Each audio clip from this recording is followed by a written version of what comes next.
Alhamdulillahirabbil alamin. Allahumma shalli ala sayyidina Muhammadin wa ala alihi washabbihi wa barik wa sallim. Alhamdulillah, kita lanjutkan pembahasan kitab. Kemarin kita sampai di arkan allati talzimu fiha tuma'ninah arba'. Jadi ya, kemarin rukun-rukun yang diwajibkan bagi kita untuk tuma'ninah, ya, di dalam ruku', i'tidal, sujud wal julus baina sajdatain. Dan sekarang kita lanjut di pembahasan faslun asbabu sujudus sahwi arba'ah. Perkara yang menyebabkan kita untuk sujud sahwi itu ada 4. Jadi apa sih sujud sahwi itu? Sujud sahwi itu yaitu meninggalkan daripada sunnah-sunnah ab'adnya salat. Sunnah ab'ad ini hampir mirip dengan wajib.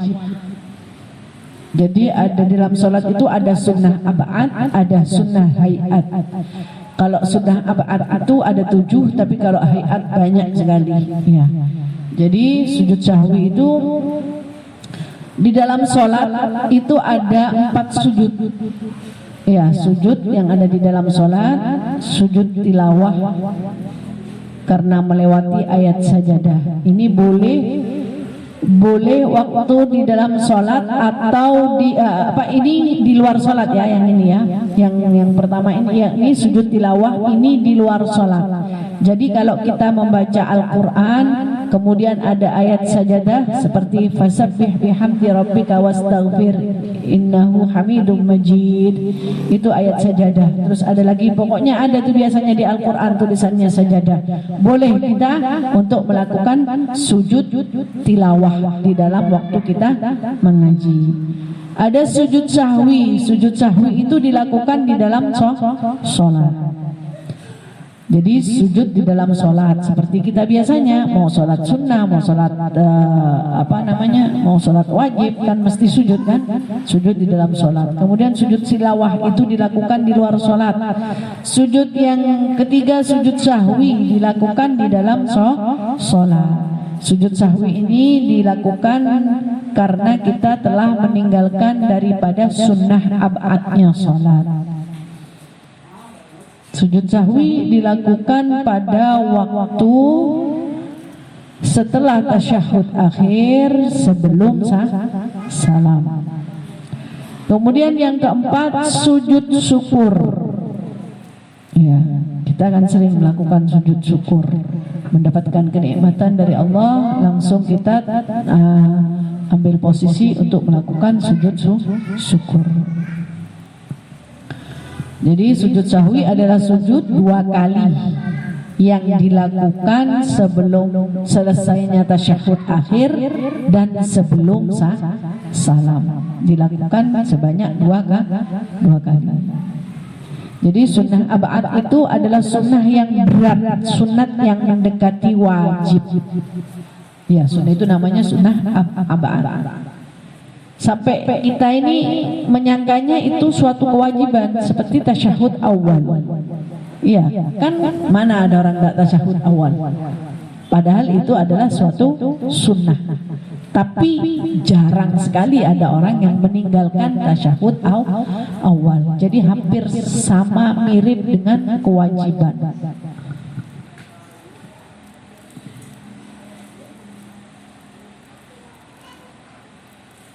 Jadi sehingga begitu dekatnya sampai kita tidak pernah meninggalkannya. Sangat disarankannya untuk melakukan, disunahkan, jadi seperti sunnah muakkad, ya, seperti sunnah muakkad. Kemudian as-sahwun lughatan, apa sih sujud sahwi itu? An-nisyan, lupa. Ya, orang yang lupa. Annal asya' allati yundabu bisababi wujudi wahidin minha sujudi sahwi fi kulli salatin, yaitu sesuatu yang menyebabkan adanya salah satu daripada meninggalkan sunnah abadnya sholat, maka disunnahkan untuk melakukan sujud sahwi, disunnahkan. Sekalipun tidak melakukan sujud sahwi bukan berarti sholatnya tidak sah, tapi jangan pernah meninggalkan sunnah.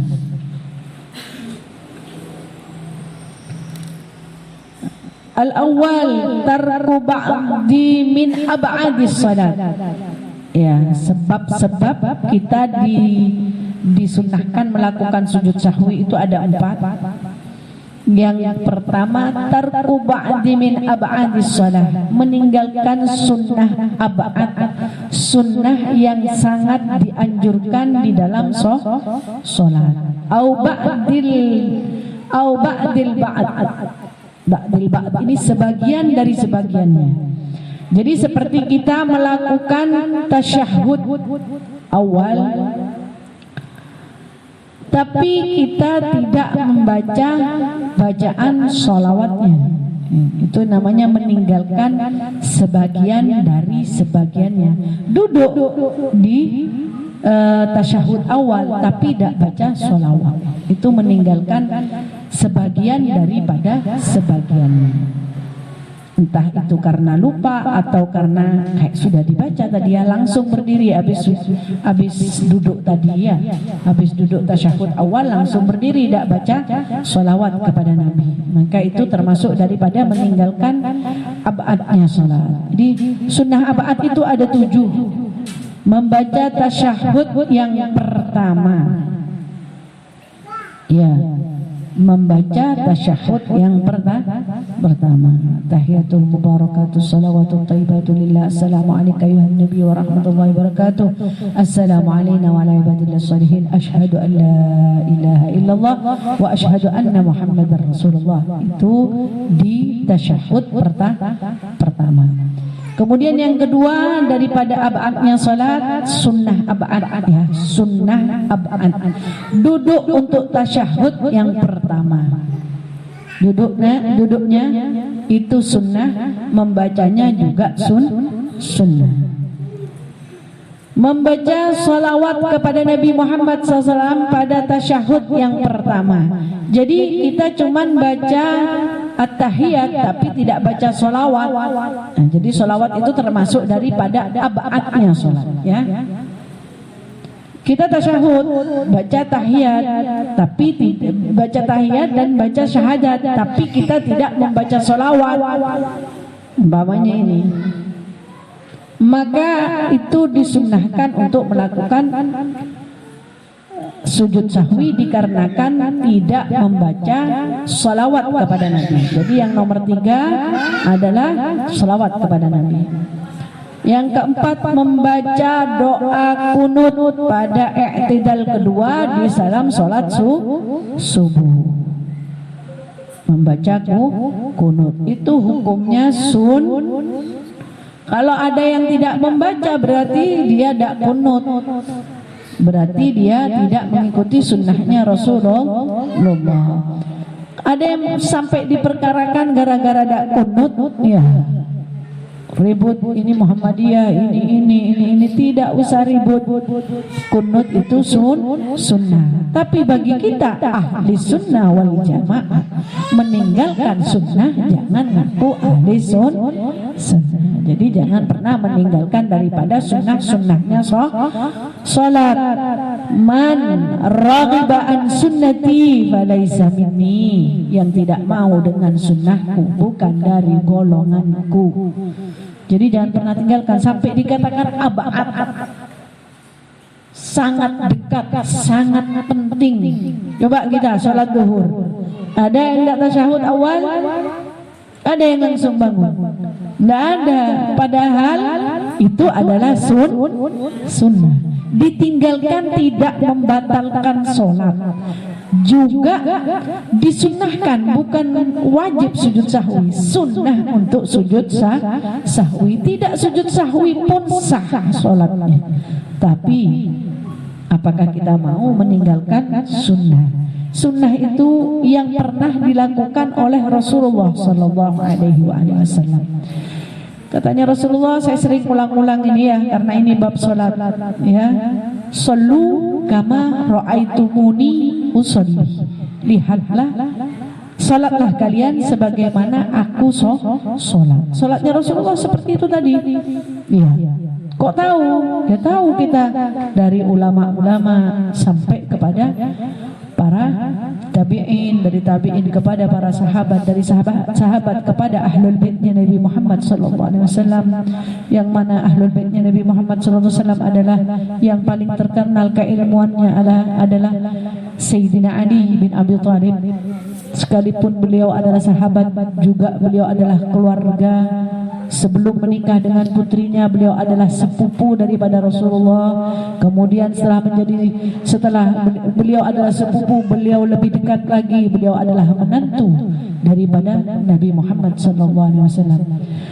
Ana madinatul ilmi wa aliyun babuha.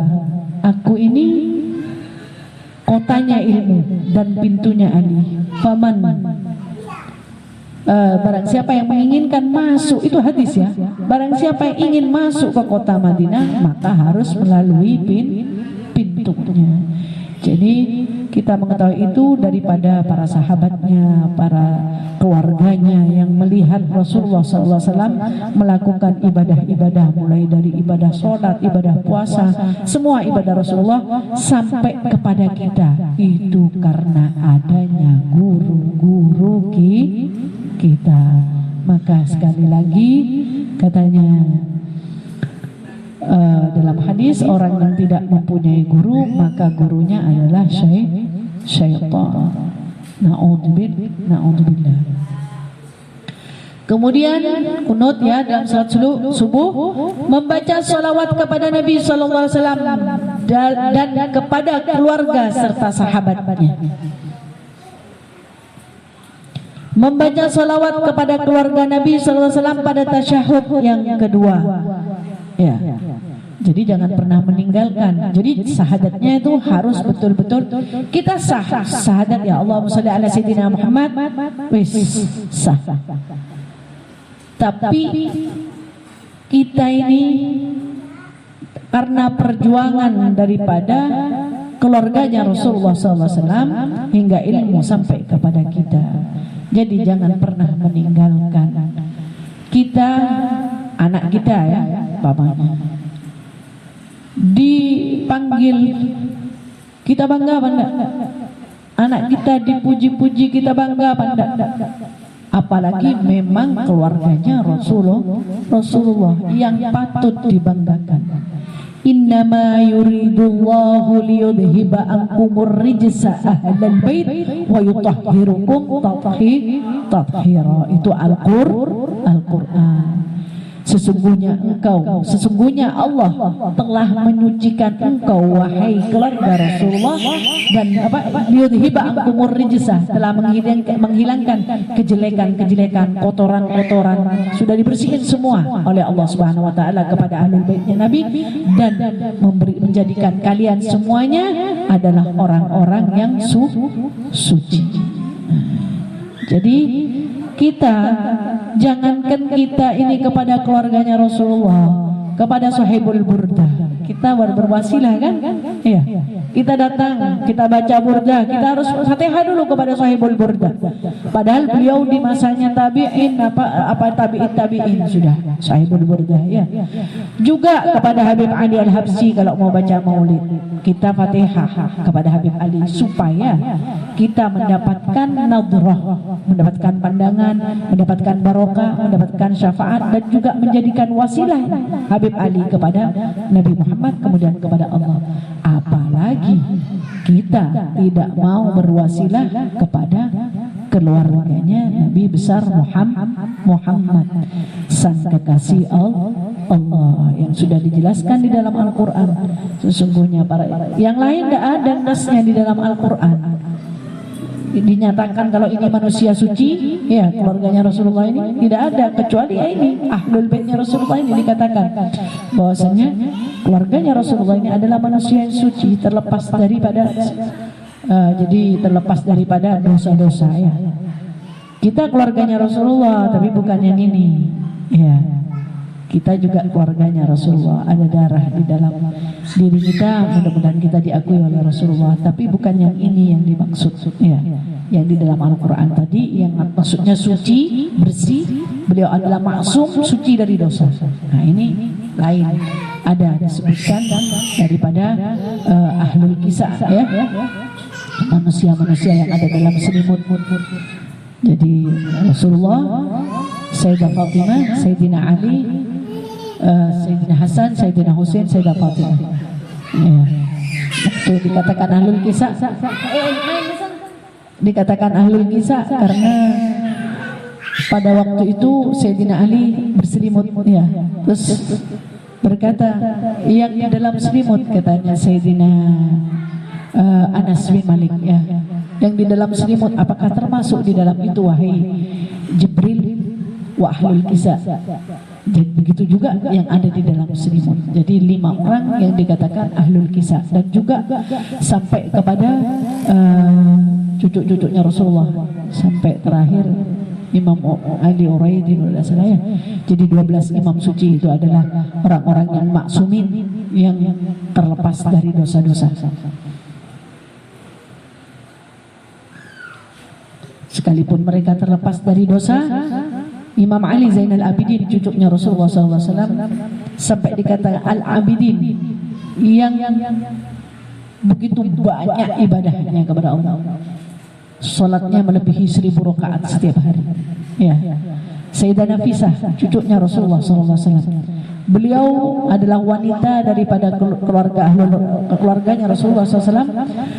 Beliau itu sampai bikin lubang untuk kuburannya, dan beliau setiap hari menghatamkan Al-Quran di dalam lubang itu selama berapa puluh tahun gitu. Jadi sampai air daripada mandinya beliau itu yang mengalir. Imam Syafi'i waktu itu sedang sakit di masanya Imam Syafi'i, ya. Itu diambilkan daripada airnya, diminum, kemudian mendapatkan karunia dari Allah kesembuhan. Ya, jadi begitu mulianya, ya. Jadi jangan sampai kita tinggalkan sholawat kepada keluarganya Nabi Muhammad. Kita kalau kepingin sholawat kita sampai Sallallahu alaihi Muhammad, Sallallahu alaihi wasallam, Sallallahu alaihi Muhammad cukup. Biar banyak katanya, ya. Tapi buatlah kita bersolawat yang sempurna. Jadi tidak terputus sholawat kita. Allahumma shalli ala Sayyidina Muhammad wa ala ali Sayyidina Muhammad. Jadi itu adalah termasuk daripada sunnah ab'ad yang kalau kita meninggalkannya maka disunnahkan sujud sahwi. Jadi yang pertama, meninggalkan sebagian daripada sunnahnya salat atau sebagian dari sebagiannya.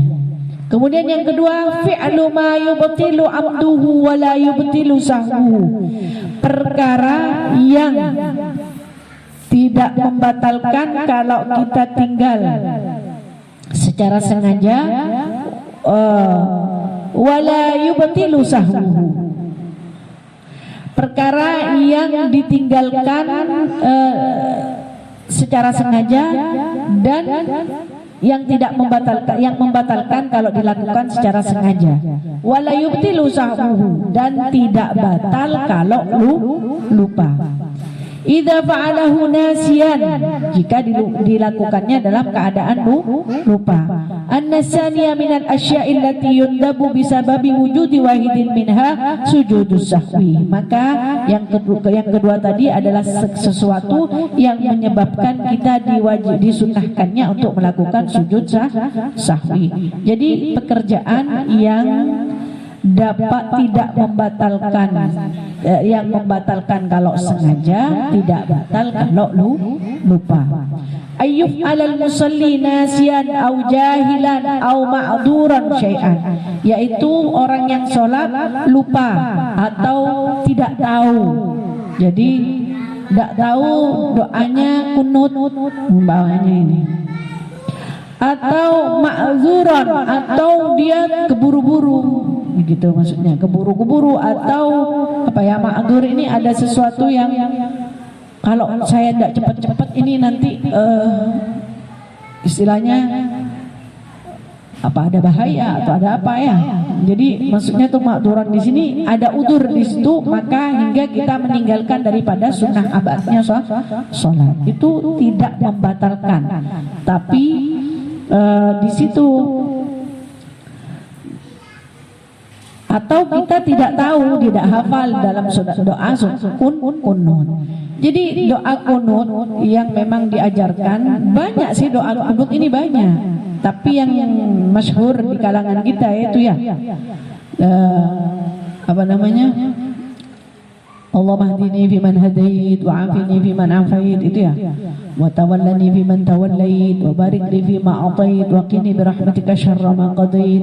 Itu ayat, itu doa sangat bagus doa itu. Jadi jangan, kalau bisa dihafalin, pegang anunya, belum hafal sampai sekarang pegang apa doa-doa itu tadi. Dan umpamanya tidak hafal, umpamanya memang betul-betul tidak hafal, ya dengan kita berdoa Rabbana atina fid dunya hasanah itu boleh. Jadi kunut itu intinya doa. As-salis, yang ketiga, oh ini terus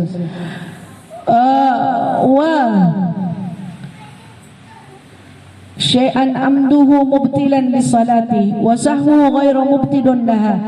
Jadi kalau sengaja dapat membatalkan sholat, tapi kalau tidak sengaja tidak membatalkan sholat. Yang tidak sengaja, yang tidak tahu, yang lupa, nah itu tidak batal. Tapi kalau sengaja maka batal. Seperti apa? Kal akli al-qalil, sebagaimana makan sedikit. Makan di dalam sholat batal apa enggak? Batal ya. Kalau sedikit, sengaja sedikit, seperti biji wijen, ada sedikit gitu, keterlan, batal apa enggak? Tidak. Ya, tapi kalau sengaja batal. Wal kalam qalil, berbicara sedikit secara tidak sengaja. Tak sengaja, apa ya? Lata, ada orang lata umpamanya. Ada orang assalamualaikum, waalaikumsalam. Secara tidak sengaja, tapi sedikit ya. Jangan waalaikumsalam sama, oh ya batal. Secara tidak sengaja ya. Kan itu batal, membatalkan sholat.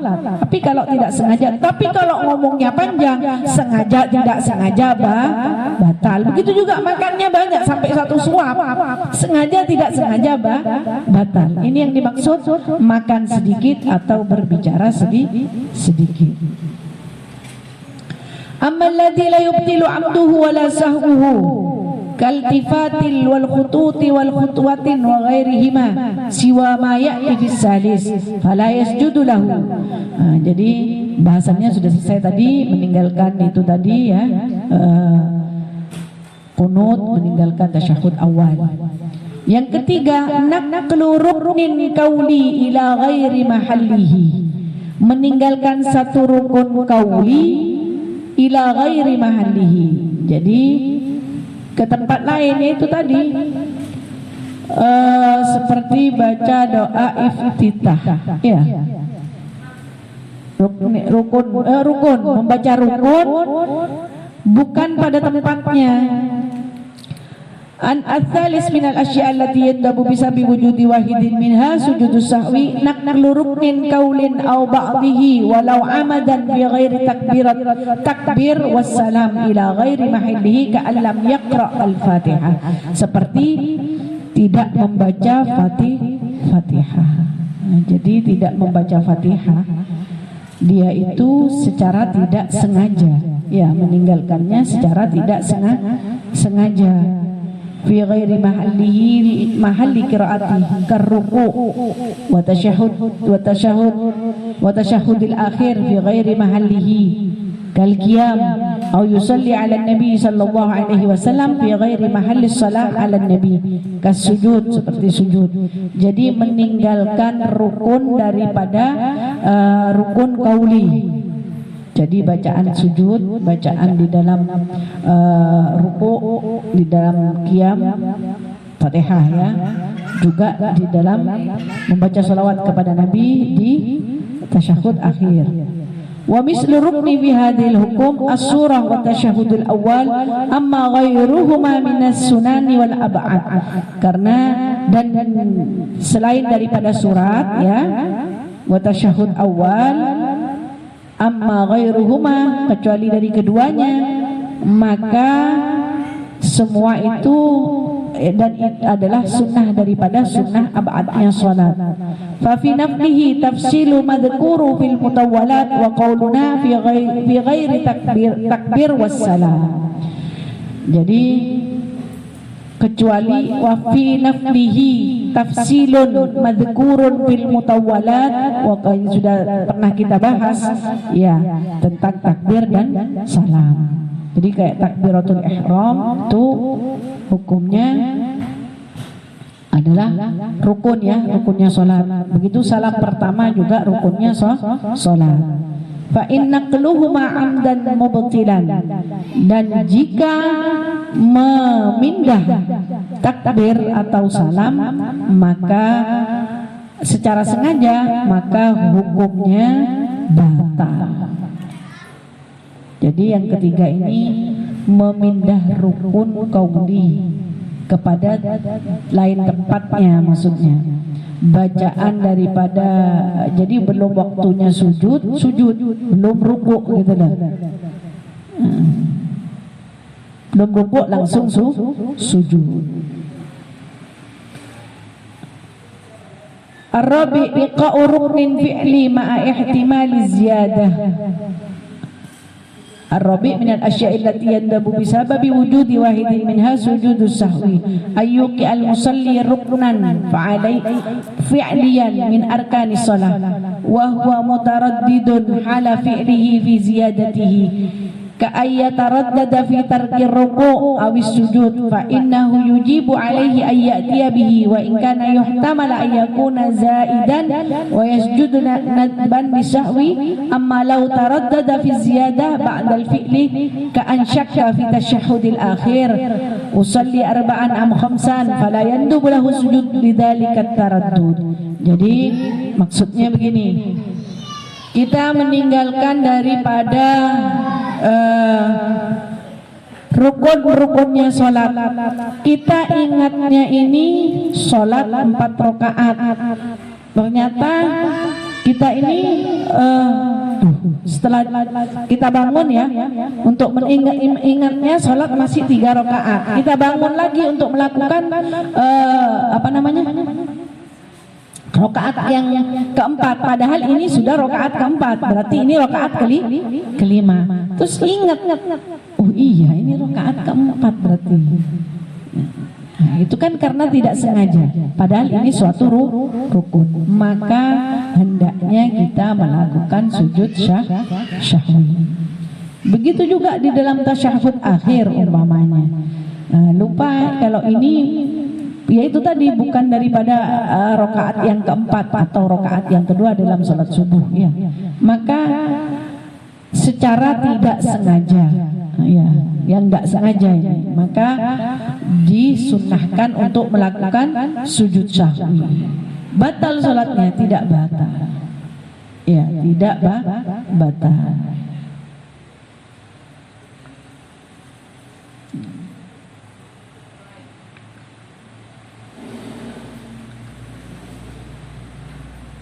Tidak batal jika dilakukan memang dalam keadaan lupa.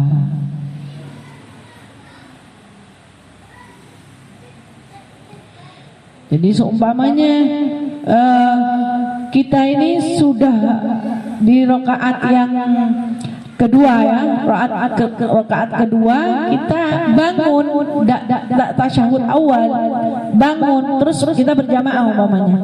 Makmum kita telat nyampaikannya, apa yang tepuk tangan atau yang baca subhanallah itu telat sampai berdiri, iya, maka tidak boleh kembali untuk duduk.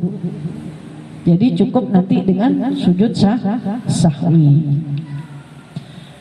Jadi sekalipun umpamanya tidak diingatkan kemudian ingat sendiri, nanti sujud sahwi. Makanya makmum ini mengikuti, kok tiba-tiba imam sujud sahwi kan gitu ya.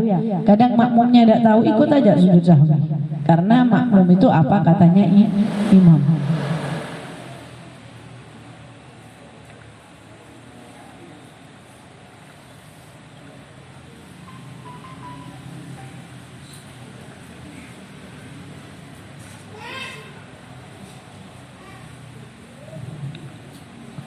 Paham ya? Yang tidak paham ditanyain.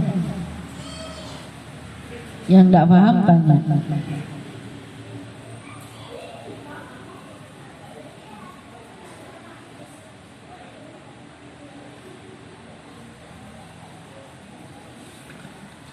Kemudian ab'adus shalah sab'ah, ya yang kita bahas tadi. Ab'adnya sholat itu ada 4. Faslun ab'adus sholat sab'ah li'annaha lamma tuliba khairiha bisujud asbahatil ab'ad al-haqiqah allati hiyal arkan. Jadi sujud di apa bacaannya sujud sahwi? Subhana man la yanamu wa la yashu. Jadi setelah selesai tasyahud kita sujud subhana man la yanamu wa la yashu 3 kali, kemudian duduk. Setelah duduk kembali duduk, setelah kembali duduk sujud kembali subhana man la yanamu wa la yashu 3 kali, kemudian langsung salam. Ada sebagian ulama yang mengatakan seumpamanya lupa sujud sahwi, ingatnya setelah salam, boleh enggak? Boleh. Tapi pendapat yang muktamad, pendapat yang dikuatkan yaitu sebelum salam.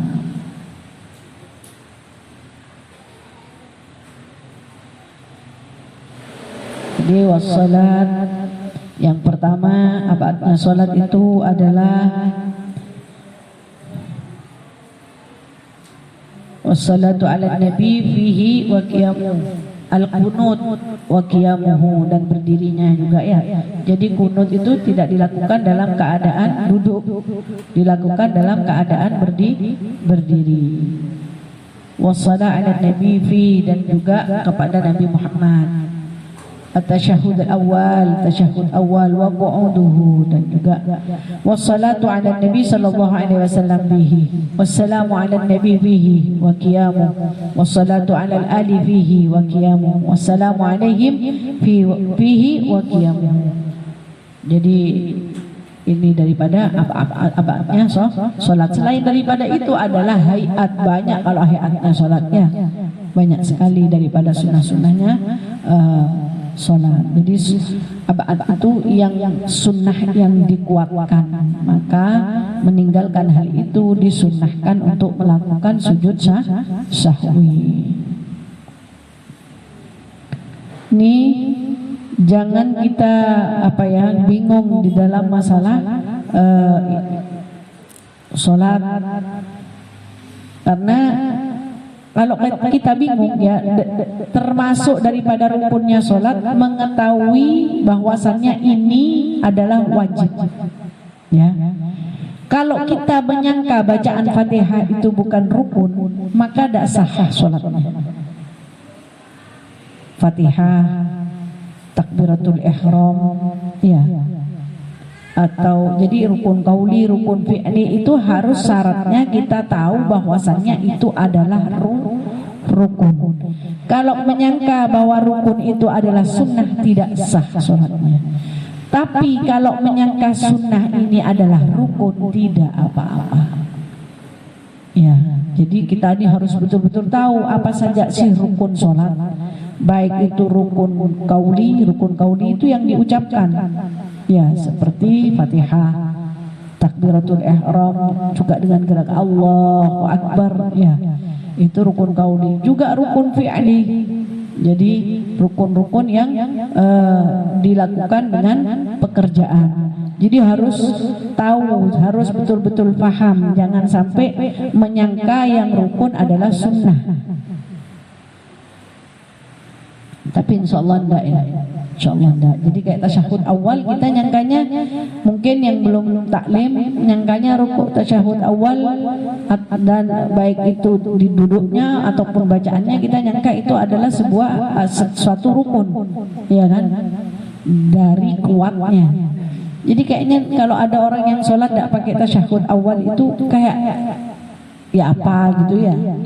Mungkin kalau kita tidak belajar, kita ini ya apa sih sholatnya orang ini? Mungkin ada di daerah mana, kita kan tidak tahu. Iya, mereka punya dengan madhabnya masing-masing. Kita kalau kita ini tidak belajar, kita akan bingung dengan melihat orang kok kayak gini, akhirnya kita ikut-ikutan seperti mereka, tidak punya pegangan. Lebih-lebih kalau di Indonesia sama kayak kita ini, insya Allah kita enak, kita bisa melihat mereka. Ya, makanya ibadah tanpa didasari ilmu itu seperti keledai, katanya Imam Syafi'i. Iya, keledai itu binatang yang paling sabar, yang paling lunak, paling bodoh. Ditarik, dia kasih berat-berat, diem aja keledai itu. Kalau kuda kan masih ngeronta kalau kuda. Kalau keledai mau diapain aja ikut aja. Jadi makanya orang yang tidak punya ilmu ibadah tanpa didasari ilmu seperti keledai. Kelihatan orang kayak gini, kok kayak gini, ikut. Ada orang begini, ikut. Ya, karena tidak punya dasar ilmu. Yang dikhawatir iya kalau di Indonesia madhabnya sama kita. Kalau kayak di Saudi, di Mekah, tidak punya ilmu, tersentuh waktu umroh wudu lagi, wudu tidak selesai umrohnya. Kenapa? Karena tidak tahqiq, karena tidak ta'liq dengan Imam Malik. Jadi kita pindah kepada Imam Malik. Jadi yang maksud pindah itu bagaimana? Kita boleh ikut sholat secara sholatnya Imam Malik, kita tawaf sebagaimana tawafnya Imam Malik. Kita bagaimana kalau Imam Malik tidak membatalkan wudhu bersentuhan dengan lawan jenis kecuali dengan syahwat. Kalau pakai syahwat, umroh masa syahwat tidak, insyaallah ya. Jadi kalau ada orang ganteng mamanya dipepet, disentuh, ya batal karena punya syahwat. Kalau tidak sengaja tidak batal. Kalau menurut Imam Syafi'i, imam yang kita ini madhab Imam Syafi'i, sengaja atau tidak sengaja, syahwat atau tidak syahwat membatalkan wudu, bersentuhan dengan lawan jenis. Kalau kita di Saudi, di Mekah, kita tetap pakai Imam Syafi'i, wudu balik-balik nih. Terus waktu di Mekah, di masjid, baik itu di Masjidil Haram atau baik di Masjid Nabawi, kita ngelihat orang sholatnya kok kayak gini ya, ikut lah. Itu yang direpotkan kayak gitu kalau orang tidak punya ilmu. Terus habis tawaf itu sholat, orang ikut sholat, padahal tidak tahu apa itu sholat. Sholat apa ini orang ini? Kenapa? Saya tidak paham, saya tidak ngerti yang diajarin sama mutawif itu, sama apa namanya, yang waktu mau umroh itu kayak apa, ada apa namanya itu kalau kita mau umroh biasanya manasik ya. Sekalipun ada manasik hadir cuma sekali dua kali kan. Apalagi yang sudah usia kayak kita ini, sudah baterainya low, sudah robek, sudah penuh ini. Ditambah lagi memorinya sudah tidak mampu sudah. Jadi hilang pasti ke Mekah, kebanyakan yang dianu, akhirnya itu tadi. Tapi kalau kita tahu ilmunya, ya duduk di majelis, kita dengarkan sedikit, besok lagi, terus kayak gitu, insya Allah kita tidak akan beribadah dengan tanpa ilmu. Apa sih sholat setelah kita tawaf namanya? Salat sunnah tawaf yang dilakukan setelah kita tawaf. Harus niat, tanpa niat tawaf kita tidak sah tawafnya. Tapi niatnya di mana? Kita ambil yang dikatakan miqat. Miqat itu niat. Tidak sembarangan kita ambil niat. Mau niat di hotel ya tidak boleh, tidak kayak wudhu. Kita mau wudhu di jeding mana saja bisa. Tapi kalau kita mau umroh, mau ihram, harus ambil mikot, ada ketentuannya dari Jirona, dari Bir Ali, dari mana lagi ya. Nah, itu ada ketentuan, itu ada di dalam kitab.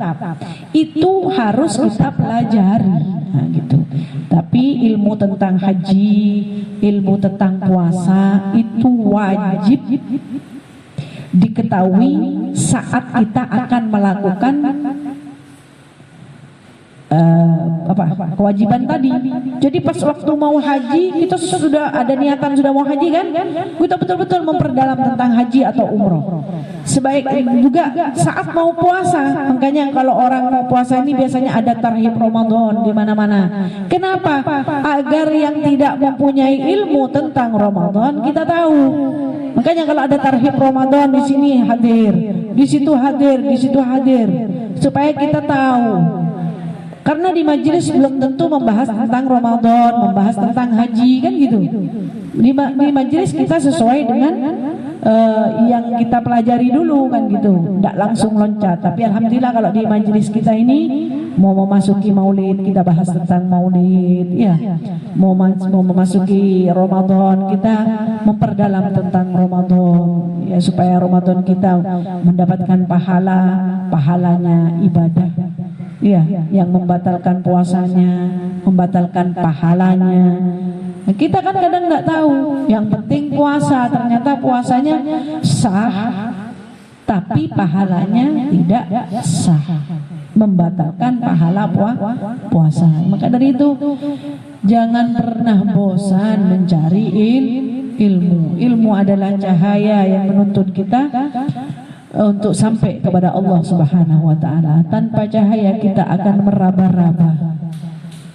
Kita mau pergi ke, kalau di rumah kita insya Allah masih bisa ya, walaupun raba-rabaannya. Tapi kalau di rumahnya orang padam lampunya, mau keluar dari kamar mandi, kita lagi di kamar mandi di rumahnya orang, padam lampunya, mau balik ke ruang tamu, ke bentor timur. Begitu juga orang yang tidak punya ilmu, ya. Orang yang tidak mempunyai ilmu. Begitu juga ya, kita bagaimana terhadap orang tua.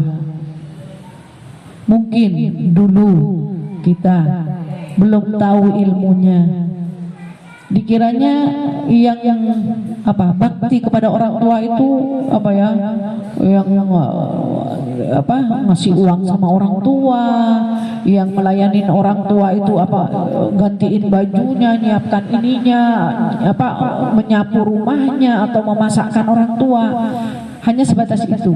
Ya, ternyata saat kita bermuka tidak enak kepada orang tua, itu termasuk daripada durhaka kepada orang tua. Iya. Jadi wajah kita berubah saat orang tua kita bicara. Kita tidak suka sama yang dibicarakan umumnya sama orang tua kita, kita langsung berubah wajahnya. Maka itu termasuk daripada durhaka kepada orang tua. Nah, setelah kita duduk di majelis, kita tahu. Nah, amalkan ilmu yang kita tahu, supaya besok saat kita ditanya, kita bukan cuma belajar tapi mengamalkan apa yang kita pelajari. Waktu kita mau menghadap Allah, sholat, dulu kita sholat biasa-biasa aja, yang penting kita sholat, menunaikan rukun Islam. Setelah selesai sholat tuh selesai, tenang sudah selesai sholat. Jadi sholat bagaikan beban. Tapi saat kita sudah taklim, kita harus meningkatkan kualitas sholat kita. Jangan jadikan sholat kita seperti beban, tapi jadikanlah sholat kita kebutuhan. Kalau tidak sholat itu kita kayak lagi jauh sama Allah. Ya. Coba kita rasakan kalau lagi haid. Kalau lagi haid itu sumpek rasanya. Ya kan? Sumpek rasanya. Kenapa?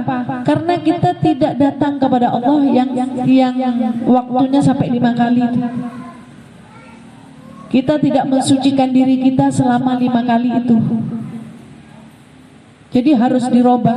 Yang sudah duduk di majelis, yang pernah mendengarkan, baik majelis di sini maupun majelis di mana, Jadi kita ini niatkan belajar untuk diri kita dulu, supaya bermanfaat untuk diri kita dan insya Allah untuk anak-anak kita. Jadi sholat kita menjadi sebuah kebutuhan.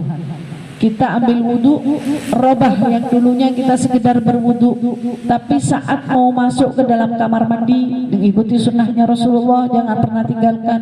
Masuk kita wudhu, perbaiki wudhu kita. Setelah keluar dari kamar mandi, kita berdoa agar Allah menyempurnakan wudhu kita, langsung menuju ke tempat itu dan berdiri sejenak. Ya, jadi kita jangan, kalau ingin sholat khusyuk, jangan ribet sama urusan yang bukan urusan sholat. Aduh, masih mau ngambil apa ke dapur, masih mau makan HP, masih ini, jangan.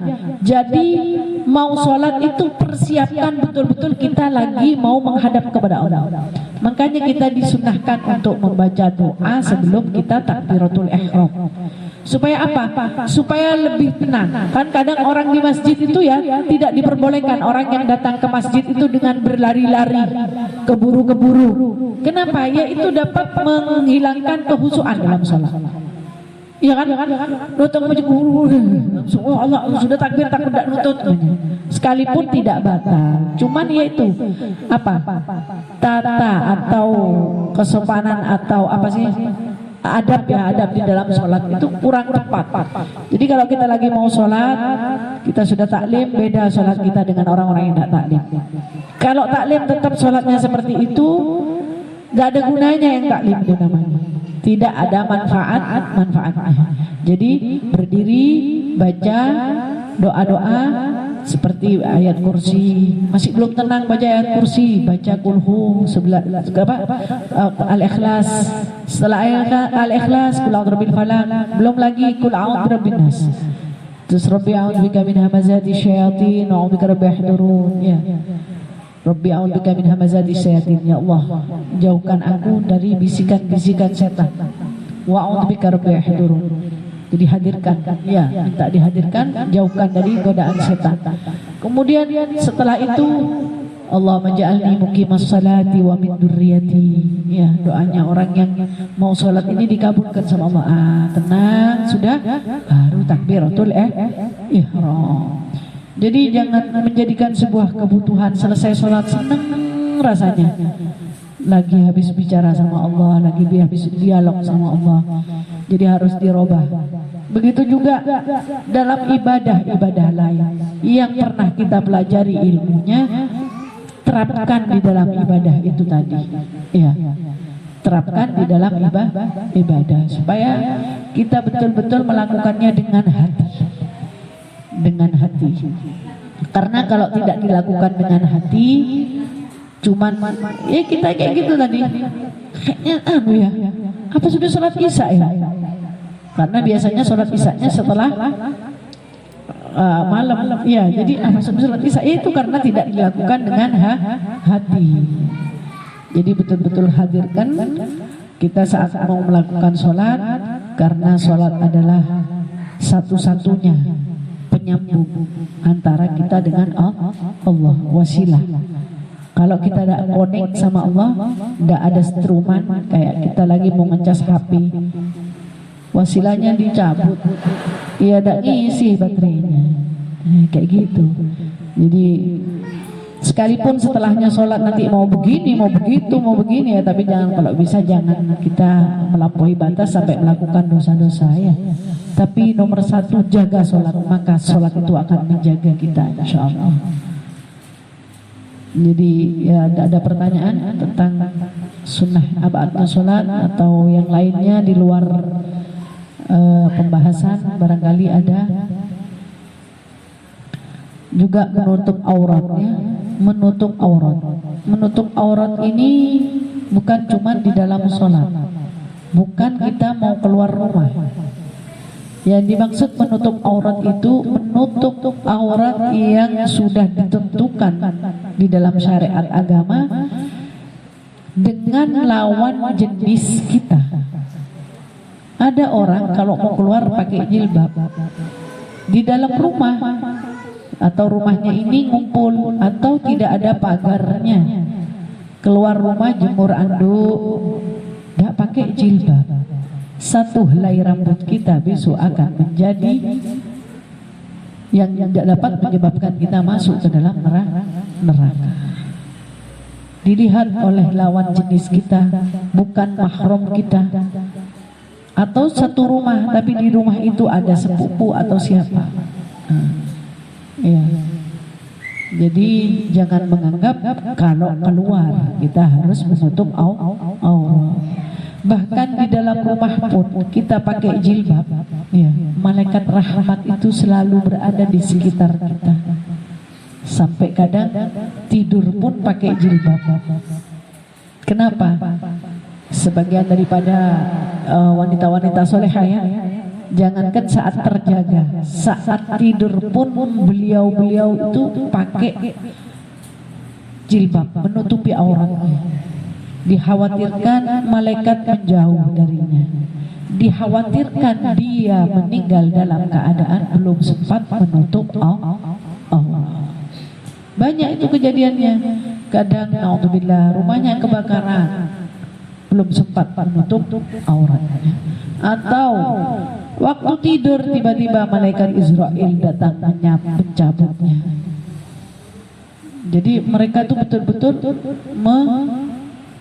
mengkhawatirkan akan hal itu. Jadi kita mungkin belum sampai di level itu, ya, tapi setidaknya kita harus menutup aurat kita kepada orang yang bukan mahram kita. Jadi jangan entengkan. Kadang ada belinjo keluar tidak pakai jilbab, dianggapnya belinjo itu ternyata belinjo lagi, ya. Belinjo perempuan juga, tapi nanti kan keluar di luar tuh banyak lawan jenis kita, ya kan? Jadi pakai jilbab itu dan menutup aurat itu yang sempurna. Saya sering melihat orang pakai jilbab tapi pakai daster lengannya pendek, ya. Auratnya perempuan seluruh tubuhnya kecuali wajah dan telapak tangan. Jadi daster kita ini menutup aurat sama kayak kita sholat, menutup aurat. Dan ada aurat yang betul-betul walaupun itu muhrim kita, walaupun itu adalah mahram, ya, yang tidak membatalkan wudhu kita, yang boleh kita melihatnya, ada batasan-batasan tertentu kepada saudara. Jadi tidak boleh terlihat dari lutut, ya, ke atas, tidak boleh saudara melihat, baik itu perempuan apalagi laki-laki. Perempuan haram hukumnya melihat aurat kita dari lutut ke atas, ya. Makanya kalau senam pakai pakaian syar'i. Haram walaupun sama sejenis, melihat paha ke atas haram hukumnya. Iya. Iya. Tidak ketat. Iya. Kalau itu walaupun ketat, kalau itu semua perempuan, di situ tidak apa-apa. Kalau semua perempuan, tapi kalau bukan perempuan di lapangan, ini nanti kelihatan waktu gerakan-gerakannya, pantat. Meskipun tidak ketat, kalau di muka umum lebih baik jangan. Di muka umum lebih baik jangan. Kenapa? Walaupun longgar, tapi kadang tukang becak berhenti. Saya sering melihat. Saya sendiri pribadi, saya jalan-jalan, duduk pas waktu itu saya di Bondowoso. Saya duduk sama anak-anak habis CFD di Bondowoso, kebetulan ke rumahnya Fatimah. Itu ada orang senam, sudah ya lansia kayak saya gini. Itu tertutup semuanya, tapi kayak payudaranya, kayak pantatnya itu. Terus tukang becak tuh melihat semua. Iya, nggak enak jadi lihat kayak gitu. Jadi memang perempuan ini adalah perhiasan, dan perhiasan yang terindah itu adalah disimpan. Kita punya berlian, masa mau ditaruh di luar berliannya? Jadi betul-betul tertutup rapi perempuan ini. Jadi kita juga menyampaikan kepada anak-anak kita ya, kita ini baligh anni walau ayah, katanya Nabi Muhammad. Sampaikanlah walaupun satu ayat. Maksudnya itu satu ayat di sini satu ilmu yang pernah kita dapat, sampaikan. Baik itu kepada teman, baik itu kepada tetangga, kepada ya lebih-lebih kepada keluarga kita. Tapi kalau suami biasanya tidak mau, suami itu dinasihatin tidak mau. Ya dikasih tahu, jangan kita ceramah sama suami, percuma. Tapi kalau mau memang harus, karena suaminya keterbatasan, tidak punya ilmu momennya, kalau memang harus menyampaikan ya dengan kalimat-kalimat yang baik. Ya. Saya tuh kepingin surga bareng-bareng kamu, bukan cuma di dunia, tapi kepingin juga di akhirat. Dan kita tidak saling menuntut besok di akhirat. Ya apa kalau begini? Tuh saya pernah dengar katanya begini. Ya benar lah, kayak gitu masa gitu. Jadi enak didengarnya. Jangan langsung apa sholatnya kayak gitu. Udah sesal tuh. Jadi memang di dalam agama ini indah ya, agama Islam ini indah. Jadi jangan kita melewatkan keindahan, jangan menganggap Islam ini ekstrim. Jadi Islam ini indah. Jadi menyampaikan orang tua yang salah pun kita tidak boleh mengatakan apa ya, jangan gunakan kefasihan lisanmu untuk membantah orang tua. Jangan. Sekalipun orang tua salah, diam, biar orang tua marah. Nanti saat orang tua sudah enak, kita baru bicara. Bukan saya mau ngelawan, minta maafnya, minta ridhonya, minta ikhlasnya. Tapi saya ini emang sama Umi, saya begini. Tapi kalau urusan itu bukan urusan melanggar syariat, beliau marah, biar dengerin aja, karena kita ada terjadi dapur, kita yang salah, diam aja. Baik itu urusan syariat ataupun urusan yang bukan urusan syariat, diam dulu, jangan langsung dibantah. Jadi orang tua ini sampai dikatakan beliau tetap wajib dihormati sekalipun kafir. Apalagi masih orang tua kita Islam, kafir ya. Selagi tidak menyuruh kita maksiat kepada Allah. Kalau sudah nyuruh kita buka jilbab, kita menantangnya boleh, tapi bukan apa? Kamu tidak tahu apa-apa. Jangan. Ini perintahnya Allah, Bu. Kalau saya kayak gini nanti ibu juga dapat anunya dari Allah. Jadi pelan enak ngomongnya gitu pokoknya. Jadi orang tua ini taruh di atas kepala. Orang tua yang sudah tidak bisa apa-apa lagi, itu adalah tempat yang ladang pahala buat kita. Ya. Jadi jangan, ini ujian juga ya, ladang pahala juga sekaligus ujian. Ada anak yang tidak kuat dengan orang tua yang sudah pikun, ya.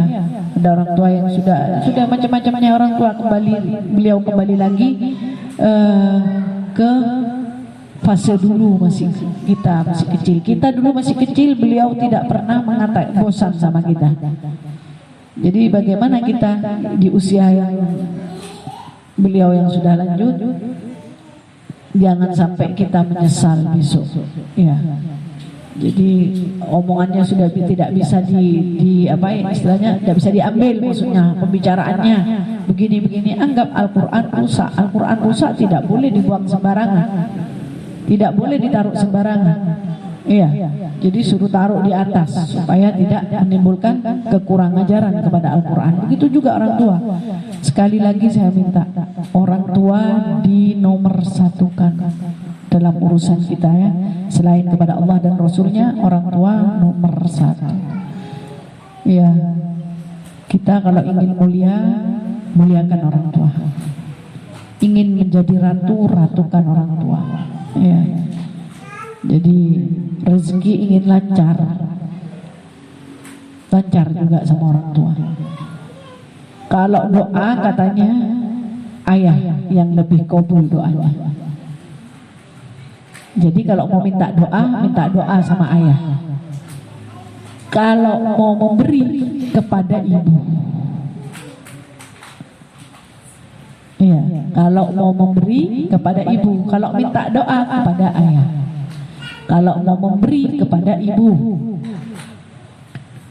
Jadi ibu itu sebenarnya tidak mau, tidak kepingin, dia kepingin ngasih terus sama anak. Tapi kalau anak itu ngasih sama orang tuanya, orang tua itu senang. Ya Allah, anak saya ingat sama saya. Ya Allah, bahagiakan dia. Orang tua ini setiap hari saya kepingin tahu yang pernah jadi orang tua, yang sekarang lagi jadi orang tua, dimanapun selalu akan mendoakan anak-anaknya. Tidak usah diminta doa kalau dari ibu. Ya. Tapi kalau anak yang selalu kepada ibunya, ingat kepada ibunya, baik itu dalam bicaranya, baik, pasti jadi anak yang mulia. Jadi anak yang paling berbakti kepada orang tua, menjadi anak yang akan menjadi mulia. Jadi di antara bersaudara ya, ada yang paling menonjol, berarti anak ini berbakti kepada orang tuanya. Jadi kalau saya sudah tidak punya ayah, Abu, kalau tidak punya ayah double tuh di ibunya. Ad-du'aul khairun min sab'ina. Jadi doanya seorang ibu lebih baik daripada doa Nabi, dan lebih baik daripada doa 70 wali, lebih baik daripada doanya para nabi, doanya ibu. Maka jangan sampai buat hatinya ibu tidak ridho. Ibu itu ya, walaupun ibu pegel, ridho, tetap dia memaafkan, tapi kan sakit hatinya. Duh, kok kayak gini anak saya. Ada di hatinya waktu kita kurang ajar sama orang tua, langsung ibu ini hatinya, ya Allah, kayak gitu. Jangan pernah buat sedih hatinya orang tua. Ibu ridho, Allah tidak ridho, tidak bisa. Jadi keriduannya orang tua itu ada pada keriduannya Allah. Bisa jadi ibu sudah mengikhlaskan, memaafkan namanya orang tua, kapanpun dimanapun, ada selalu buat anak-anaknya. Tapi khawatir Allah sudah tidak ridho. Jadi ridhonya orang tua ada pada ridhonya Allah ada pada ridhonya kedua orang tua. Ditekankan lagi kepada anak-anak yang masih punya ibu, punya abah, jangan sampai. Kita ini ada watak-wataknya anak-anak ini macam-macam, ada yang keras, ada yang begini. Tapi ayo, kalau sama orang tua sudah tanggalkan, jangan sampai menyesal. Jangan sampai menyesal. Jadi orang tua ini adalah kita birru aba'akum tabirrukum auladakum. Berbuat baiklah kalian kepada kedua orang tua kalian, maka anak-anak kalian akan baik kepada kalian. Jadi kita ini dibalas besok pasti. Itu sudah ayat ya, hadis. Kalau kita ini baik kepada kedua orang tua, maka anak-anak kita akan baik kepada kita. Itu sudah pasti. Jadi dulu ada orang ini ya, seorang anak itu setiap hari datang ke rumahnya orang tuanya. Kalau mau kerja pagi, jadi setelah dia sholat subuh gini, dia sempatkan datang ke orang tuanya, duduk, cerita-cerita dulu sama orang tuanya. Selesai gini salaman, pamit, berangkat. Begitu juga saat gajian. Anak laki ini ya, kalau anak perempuan tidak bisa, ada urusan uangnya. Saat gajian datang lagi ke ibunya langsung, bukan ke istrinya. Jadi amplop itu langsung dikasihkan ibunya. Dan ibunya bilang, ini bukan bagian aku, tapi bagian istrimu. Tidak, ibu ambil dulu, sisanya mau aku ambil. Itu pun kalau ibu menyisakan. Kalau ibu tidak mau menyisakan, aku ikhlas. Karena uangnya anak ini uangnya orang tua, ya. Jadi anta wa maluk li abik, Kamu dan hartamu punya ayahmu, punya orang tuamu. Tapi kalau hartanya orang tua bukan punyanya kita. Iya. Jadi kalau hartanya orang tua, ya, orang tua mau ngambil dan pakai izin, gak apa-apa. Sekalipun mau seperti itu. Ini dipasrahkan, dikasihkan sama anaknya tadi, ibunya ndak mau, sudah. Kamu yang begini sudah cukup buat saya. Enggak, saya tidak mau. Jadi tetap ibu harus ngambil. Pada suatu saat beliau itu ibunya meninggal. Iya, ibunya meninggal. Beliau bilang nangis sampai kayak gitunya nangisnya, minta ridhonya ibu. Ibunya bilang, kamu adalah anak yang tidak pernah berbuat menyedihkan hatinya aku sekalipun setetes, belum pernah. Jadi sudah pasti Allah ridho kepadamu. Begitu juga dengan anak. Jadi ibunya pulang dengan bawa ridhonya. Jadi sampai sekarang anak keturunannya dia bakti sama dia. Dan juga banyak cerita yang seperti itu sebaliknya, anaknya juga gini. Ya biar salahnya, dulu ibu itu paling gitu, makanya aku kurang ajar sama ibu. Dulu ibu mungkin kurang ajar sama ibu sama abahnya, pokoknya ya. Nah, putuskan rantai itu sampai di kita. Jangan sampai berkelanjutan. Kita dulu mungkin orang tua kita tidak bakti sama orang tuanya, akhirnya kita juga tidak bakti sama dia. Putuskan supaya nanti tidak lanjut kepada anak kita. Jadi kita harus lebih baik dari orang tua kita. Bukan berarti kita menjadi lebih baik, bukan. Maksudnya orang tua ini manusia, juga punya kesalahan dan lupa. Jadi kalau kita mau melihat kesalahan orang tua, ya kapan mau bakti sama orang tua? Kita harus bakti kepada orang tua, siapapun orang tuanya. Wallahu a'lam bishawab. Mudah-mudahan Allah berikan keberkahan, mudah-mudahan Allah mudahkan kita untuk